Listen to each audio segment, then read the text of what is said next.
right, friends, we are moving on to our next topic, and it is a big one. This is always a very hard chapter for me to teach because in my AP Euro class is like 5 chapters. This covers the Renaissance, the Reformation, and the Scientific Revolution. So that's a lot of stuff. It is a very important chapter in the history of Europe, especially, but especially the history of the world.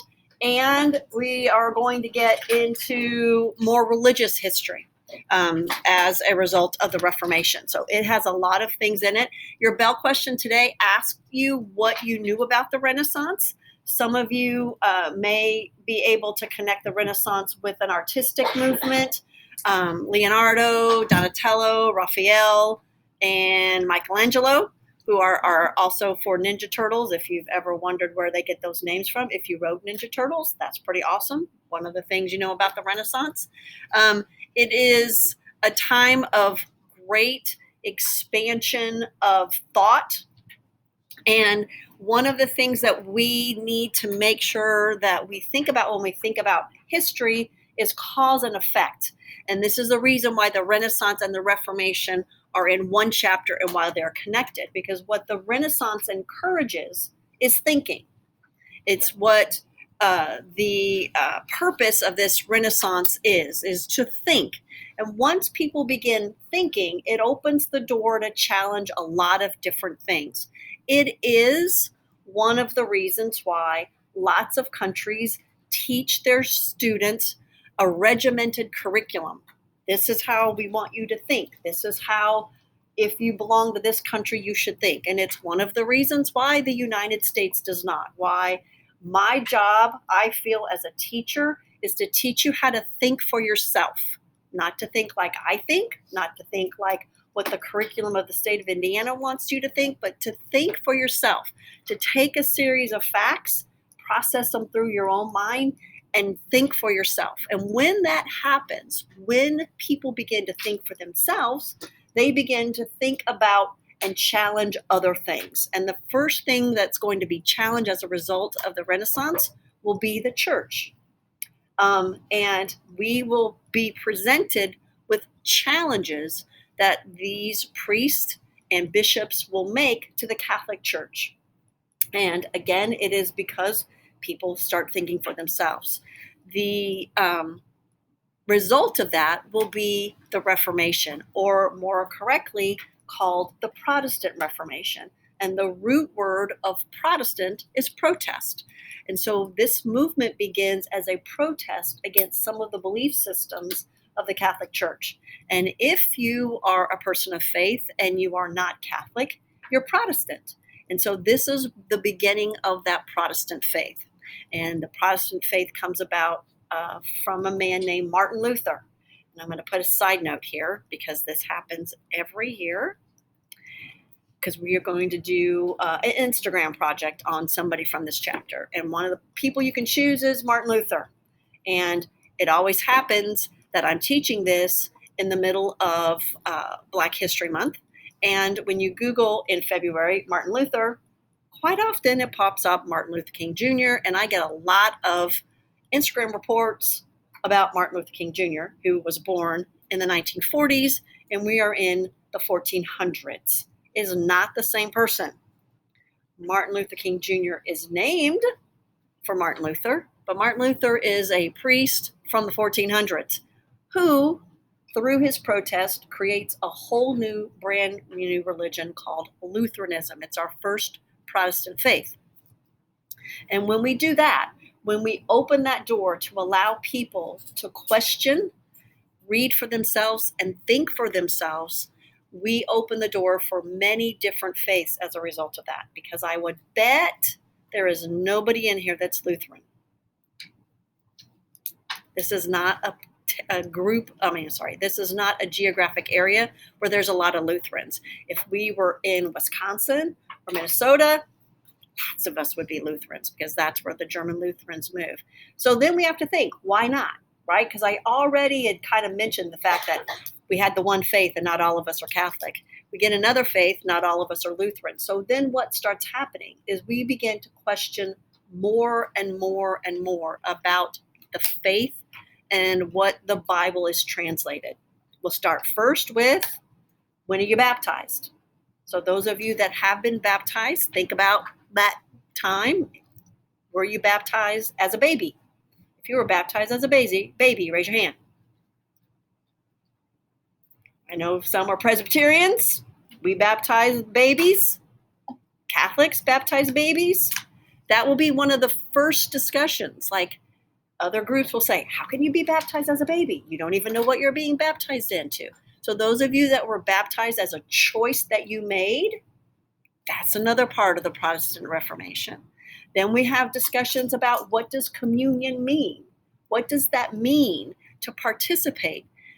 Very specific religions, Catholicism, Presbyterians, Methodists, Episcopalians, Lutherans, say that communion is the body of Christ.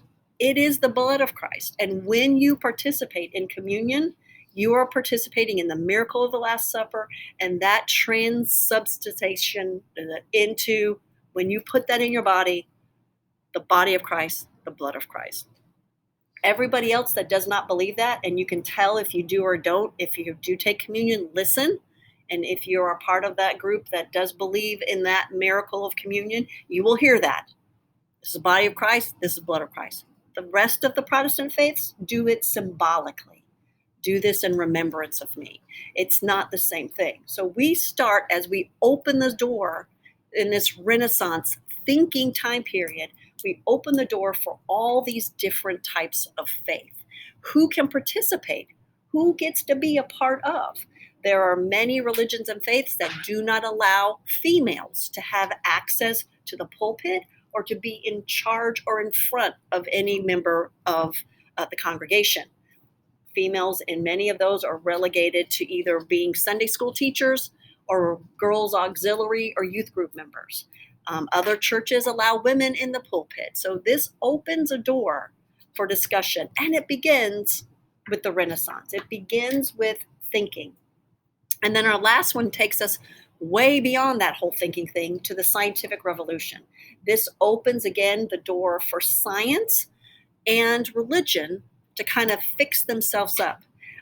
What happens with science and religion is, until we get to the 1920s, they walk hand in hand. They each find a way to make the other one or to enhance the other one. So in the Renaissance, when our astronomers are looking at the heavens, what they say is, this thing is so beautiful, this thing is so magnificent, it could only have been created by a divine human being.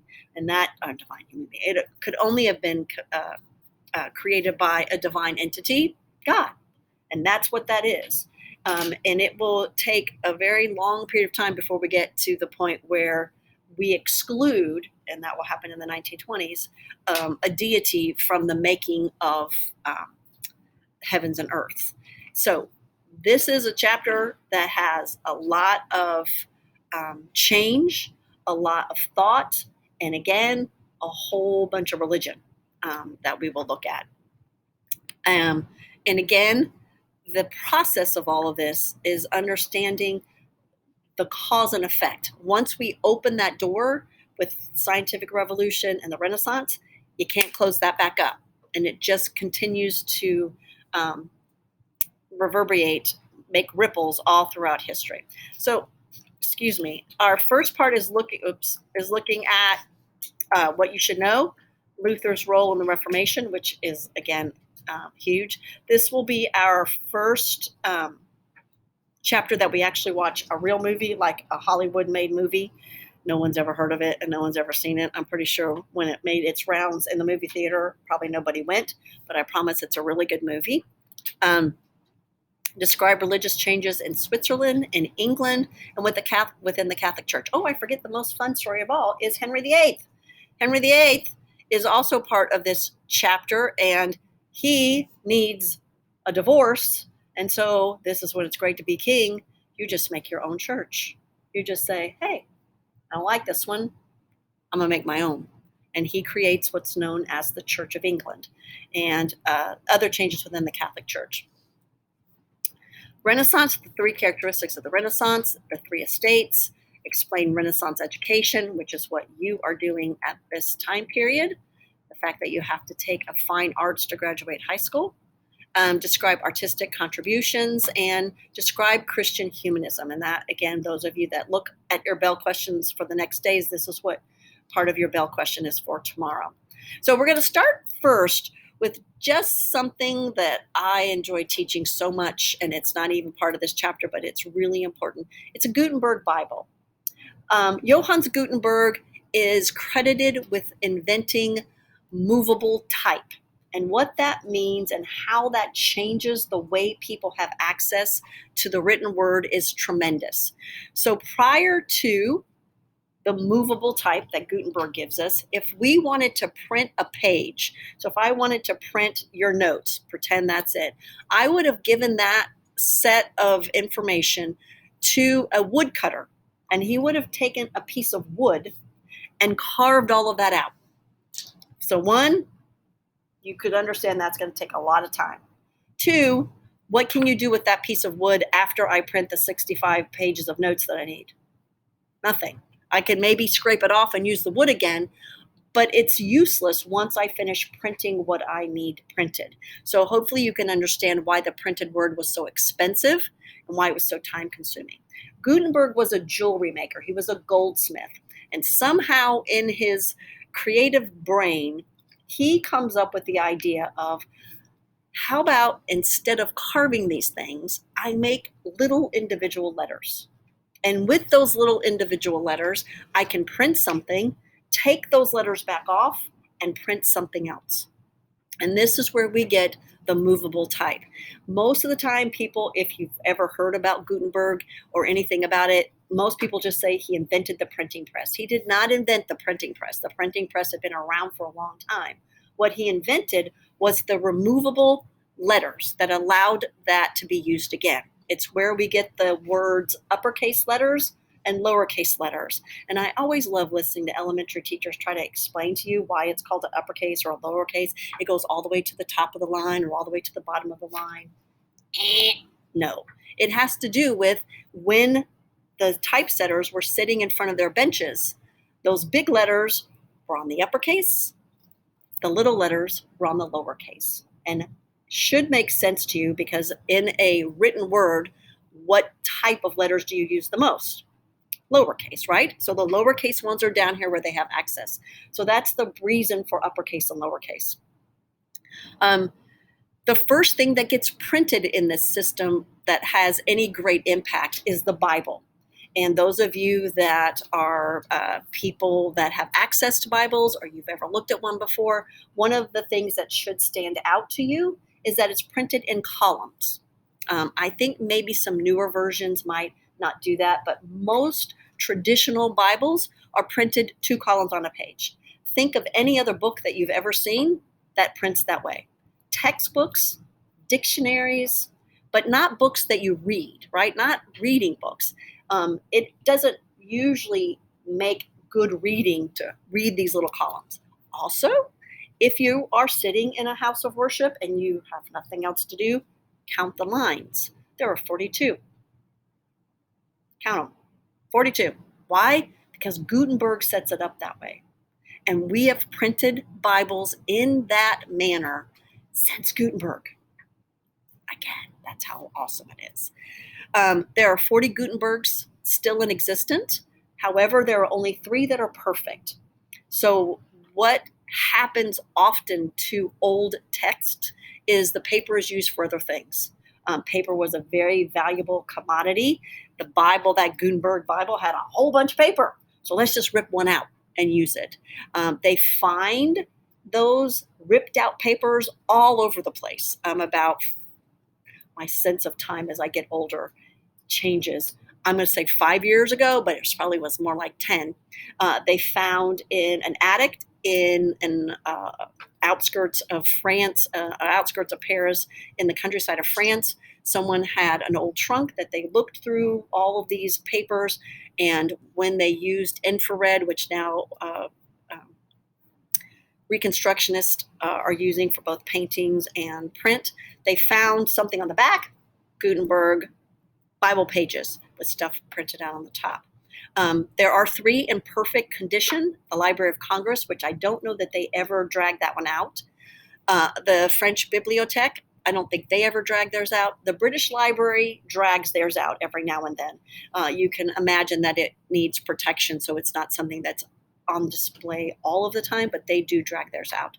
At the IU Lilly Library, which is open to the public, and if you're ever at IU, I highly encourage you to pop in there. There's a Gutenberg Bible, and it is beautiful, gorgeous, on display. It is not perfect. It is missing pages, which is why they display it all the time, because not that it's not worth anything, but it's not quite as valuable. But if you are ever on the campus of IU, it is worthwhile to pop over to that IU library to stare at that beautiful, gorgeous Gutenberg Bible. It is, again, a work of art because it's beautiful. It's definitely historical. Those of you that are people of faith, it certainly has a prominent place in the faith and the religious history. But just as a course of understanding the significance of the written word, Gutenberg Bible. Anybody ever been to the IU Lilly Library?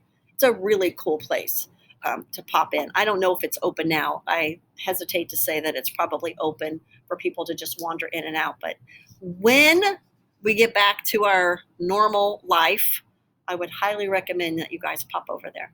All right, any questions about that? That's what you're going to be reading today about Mr. Gutenberg. Italian Renaissance.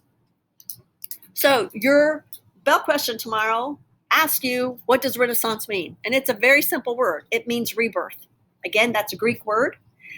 If I was one of those Ninja Turtles, me and Donatello were sitting at a cafe in Florence having a cappuccino, which I don't even know what that is. I don't drink that stuff. We would never say, hey, it's awesome to live in the Renaissance. This is a name that historians give to this time period so we know what we're talking about. So rather than saying the 1400s, that time period between 1400 and 1450, we give it a name, the Renaissance. Renaissance simply means rebirth. What is it a rebirth of? Classic cultural studies of Greek and Roman. Now, here's our problem. It is 1400s, and we have now become a Christianized Rome. If we are idealizing the Greeks and Romans, what is it that we have to deal with that's going to be really uncomfortable? A lot of gods, a whole bunch of them. And some of them have very gnarly backstories, right? It's one of the reasons I don't mind not teaching Greek mythology, because when you read some of those backstories, they don't really have a place in polite society the way some of those gods came into being. So we got to fix that. Somehow we have to wrap our heads around how we can idealize something and also have it be against most of the belief systems. And we'll get to how we do that. Italy is largely an urban society, which makes it really different. And I apologize about the staple. We got this new copy machine, and I can't figure out how to put the staple on that top right. It gives me two choices on the staple part. So it's an urban society. Now, this is going to be important because we don't have rural agricultural society. Most everyone in Italy lives in a town or a city. And again, you wouldn't think that makes a big deal, but it makes a big deal as according to access, right? So if we think about our high school in rural Indiana, our access to stuff is fairly limited, right? Our history department has 3 people. 3. We're the smallest department. 3 of us have to teach everything. So you have limited access to the choices of history classes that you can take, as opposed to other big giant schools like Ben Davis. Same for those of you that participate in cultural arts, band, music. You have one band. When I taught at Northview, band is offered 7 periods to the extent that it's brass, percussion. You take one class with the type of instrument that you play. There's a jazz band, there's a pep band, There's a orchestra band. You're severely limited because of this ruralness that we have. That's the same with having access to urban areas. You have access to stuff that you wouldn't have, and it makes a big difference. Powerful city-states, again, political, economic, social centers. And this is another word. I don't have it defined for you in our notes, but you need to make sure that you know this. That word is secular. Secular very simply means non-religious. So the education that you get at Sullivan High School is secular. It is non-religious, as opposed to a school like Mater Dei, which is a Catholic high school. Their schools base their curriculum and their daily practice around the religion of Catholicism. Does anybody have anybody that currently goes to Notre Dame or been to Notre Dame in the last 5 or 6 years? Back in the day, I love saying that, and I'm talking like way back in the day, like the 80s when I was in college. I had a friend that went to Notre Dame, and one of the things that she was required to do was attend Mass. She had to attend Mass twice a week. She was not Catholic, but she had to go because Notre Dame is a Catholic university. She also had to take specific courses about Catholicism. I do not know if they still do that, but because they are a private religious institution, they can make you do that if you go. But I don't know. Does anybody know? Anybody know about that? Lots of major universities that I don't think you know are Catholic, like Georgetown, Loyola. Those are Catholic universities. They're Jesuits. And again, back in the day, because it wasn't secular, you had to attend religious courses. So this secular viewpoint, meaning a non-religious viewpoint, is going to develop first in Italy. And it's going to develop there first because people are rich. And when people have a lot of money, it makes them think differently about having to give their money away to a church. And so that's where this is going to establish. Italy and these people that live in Italy have a lot of money. And they have a lot of money because of why? It starts with a C. Crusades. Thank you. They have a lot of money because of the Crusades. All those nights traveling back and forth, putting money into their pockets. Remember, I told you that was going to be important. They have a lot of money. And so now they have a lot of money. The Catholic Church says if you have a lot of money, you have to give a certain percentage. I don't want to do that anymore. So I think I'm going to think differently now. And that's where this secular viewpoint comes from. The Renaissance is also the age when the power of the church declined. So we've spent the last 2 chapters building this very large, powerful, one church system. And the Renaissance is going to open that door for that to change. And it's very simply going to open the door to thinking. Society had recovered from the plague, so we got that done with. We've moved out of that instability of the Middle Ages, of just these band of raiders coming and going. And again, this recovery is the rebirth of the interest in the ancient Greek and Roman cultures, and that's what we'll be looking at. This first bullet point, this is the definition of humanism. And again, those of you that have copied and pasted your Bell questions already, you know that's what the question is tomorrow. It's going to ask you, what is humanism? It's a new view of human beings that emphasize individual ability and worth. That as a single person, you are important. And I know that is pretty much what we think today, but that, again, was not the idea in the time period of which we are speaking, that individuals mattered. And most people, again, part of that is because if we remember in our Dark Ages movie is people are dying, so we don't get too attached to you. And the idea that human beings are individuals is a fairly new perspective. And then we start to think about what does it mean to be an individual? And we'll come up with this well-rounded, universal person capable of many achievements.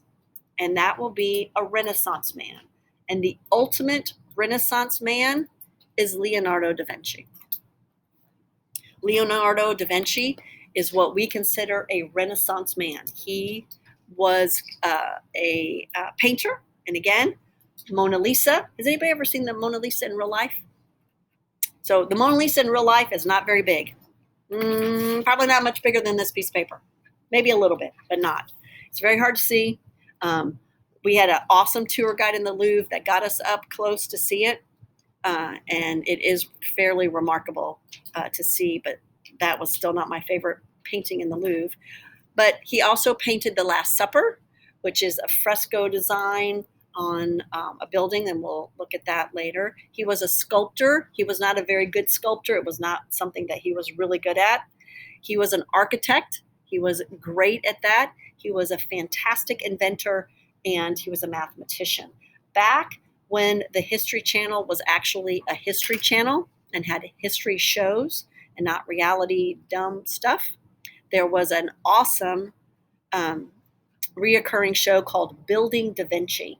And Leonardo had invented lots of different things, a lot of different military machine type inventions. And these people would rebuild them to see if they would actually work. They rebuilt his flying machine. That didn't work. But he also invented something that looks like a tank. He called it a turtle, and it looked like a turtle shell, but it had had open ports for weapons to go outside. It was on wheels and it rolled, and it was really a very good pre-tankish machine in the 1840s. He also built a rapid firing gun. They weren't able to rebuild it very successfully because the recoil of the gun was so strong that it would snap the brace. But he was very interested in inventing and very interested in inventing war machines, which seems counterproductive to a man that was also a painter and a sculptor. We tend to think of them not as inventors of war machines. So anyway, that is all we're going to do today. You have Gutenberg to look at. Couple of things before you open Gutenberg. Again, it is on a worksheet. It's in Kami.